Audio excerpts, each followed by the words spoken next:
Friends, ఈరోజు నేను చుక్కకూర పచ్చడి ఎలా చేసుకోవాలో చూపిస్తాను. టేస్ట్ అయితే చాలా బాగుంటుంది. ఆకును కడుక్కొని ఒక కడాయిలో పిరికెడు శనక్కాయ పప్పులు, 3 ఎండుమిర్చి, 1 టేబుల్ స్పూన్ జీలకర్ర వేసి బాగా వేయించుకోవాలి.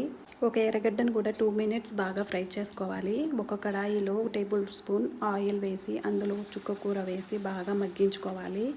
అందులో ఉన్న వాటర్ అంతా కూడా మనకు బయటకు వచ్చేసి బాగా ఉడుకుతుంది ఆకు. ఈ చుక్కకూర పచ్చడి చాలా బాగుంటుంది. వేడి వేడి అన్నంలోకి మూత పెట్టుకొని బాగా మగ్గించుకోవాలి. చూసారా వాటర్ అంతా ఎలా వచ్చేసిందో. ఇది చల్లారేలోగా మనం ఈ వేయించి పెట్టుకున్న పప్పులు రోట్లో వేసుకొని బాగా దంచుకోవాలి. 2 స్పూన్ల నీళ్లు కూడా వేసి బాగా నూరుకోవాలి. నేనైతే మిక్సీ గిన్నెలో వేయలేదు, రోటి పచ్చడే చేస్తున్నాను. పచ్చడి అయితే చాలా బాగుంటుంది.